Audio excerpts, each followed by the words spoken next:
నమస్తే. Pocket FM అనే ఒక ఆడియో యాప్ భారతీయ స్టార్టప్ విజయగాథ ఒక సక్సెస్ స్టోరీని నేను ఈ వీడియోలో చెప్పబోతున్నాను అనమాట. పరిచయం చేస్తున్నా. 2014లో ఐఐటి కాన్పూర్ గ్రాడ్యుయేట్ రోహన్ నాయక్ తను ఉన్న ప్రాంతం నుంచి ఢిల్లీ దగ్గర గురుగ్రామ్ కి రోజు గంటల కొద్ది ప్రయాణం చేయాల్సి వచ్చేది. అప్పుడే ఆడియో ఆధారిత ఎంటర్టైన్మెంట్ కు డిమాండ్ ఉందని గమనించాడు అతను. అప్పటికే ఆ రంగంలో యూట్యూబ్, స్పాటిఫై లాంటి ప్లాట్ఫామ్స్ ఉన్నా కూడా ప్రత్యేకంగా మంచి ఆడియో కంటెంట్ కోసం ఒక ప్లాట్ఫామ్ అవసరాన్ని అతను గుర్తించాడు అనమాట. కానీ అసలు సవాలు కంటెంట్ తయారు చేయాల్సి ఉంటుంది, కంటెంట్ సిద్ధం చేయాలి, వినే శ్రోతలు ఉండాలి. అనుకున్నట్టుగా పాకెట్ ఎఫ్ఎం ని 2018లో అతనైతే ప్రారంభించేశాడు. అన్ని స్టార్టప్స్ లాగే మొదటి సమస్య ఇంకా రెండు వైపులా ఉందని ఆయన గుర్తించాడు. అంటే మంచి కంటెంట్ లేక వినియోగదారులు రావడం లేదు, అలాగే కంటెంట్ ఇచ్చేవారికి మానిటైజేషన్ రూపంలో ఆదాయం రాక కొత్త కంటెంట్లు సృజనశీలులు రావడం లేదు. 10,000 మంది వరకు యాప్ డౌన్లోడ్లు ఉన్నా సరే కమర్షియల్ గా విజయం సాధించలేకపోయింది అనమాట.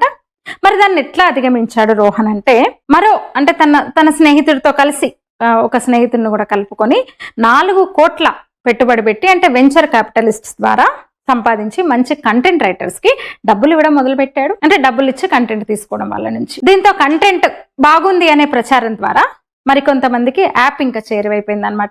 మంచి రచయితలను ప్రోత్సహించడంతో వాళ్ళు వినియోగదారులను ఆకట్టుకునే క్వాలిటీ స్టోరీస్ ఇచ్చారు. వీళ్ళకు కూడా ఏదో అదృష్టం కలిసి వచ్చినట్టయింది అదే సమయంలో. ఎందుకంటే COVID-19 ప్రభావం 2020లో పరిస్థితి మనకు తెలుసు కదా.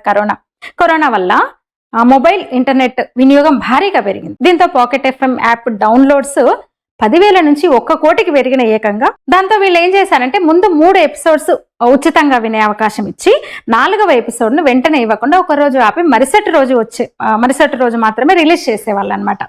అలా అంటే వద్దు వెంటనే ఎపిసోడ్ కావాలి, మేము ఇప్పుడే వినాలి, 3rd అయిపోగానే రేపటి వరకు మేము ఆగలేము, 4th ఎపిసోడ్ కూడా వినాలి అంటే వాళ్ళకి పేపర్ ఎపిసోడ్ అంటే ఉచిత ఎపిసోడ్స్ 3 విన్న తర్వాత ఒక్కో ఎపిసోడ్స్ కు 4 ఎపిసోడ్ నుంచి ₹9 ఛార్జీ వసూలు చేయడం మొదలు పెట్టారనమాట. ఆ మోడల్ ద్వారా వినియోగదారులు కొన్ని ఎపిసోడ్ల తర్వాత ప్రతి ఎపిసోడ్ కి ₹9 చెల్లిస్తే వెంటనే వినొచ్చు, లేదంటే ఒక రోజు వేచి చూడాల్సి వస్తుంది.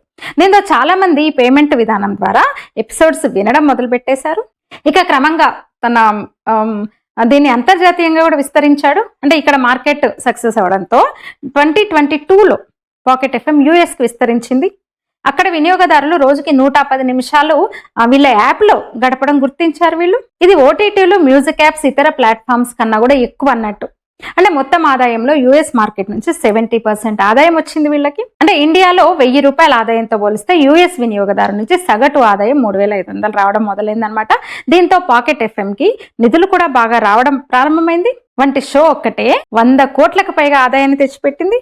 ప్రస్తుతం కంపెనీ 8 దేశాల్లో 200 మిలియన్ యూజర్లతో తన జాడను పెంచుకుంటూ 80 దేశాలకు విస్తరించే లక్ష్యంగా పెట్టుకుంది. 80 కంట్రీస్ విస్తరించడమే ఒక టార్గెట్ గా పెట్టుకుంది అనమాట. 2025కి కంపెనీ ఆదాయం 1,768 కోట్లకు చేరుకుంది. ఇప్పుడు కొత్తగా పాకెట్ టూన్స్ అనే కామిక్స్ యాప్ ని కూడా ప్రారంభించింది పాకెట్ ఎఫ్ఎం. త్వరలో వీడియో విభాగంలోనూ ప్రవేశించేందుకు ప్లాన్ చేస్తోంది. మొత్తం మీద పాకెట్ ఎఫ్ఎం విజయగాథ ప్రతి ఇండియన్ స్టార్టప్ కు ఒక మార్గదర్శనం చెప్పొచ్చు, ప్రేరణ అని చెప్పొచ్చు. ఉన్న పరిస్థితుల్లోనే ఆలోచన, తెగువ ఉన్న భారతీయ యువకులకు ఇక్కడ అవకాశాలు కావాల్సినవి ఉన్నాయి. పాకెట్ ఎఫ్ఎం విజయం దాన్నే తెలియజేస్తుంది కదా.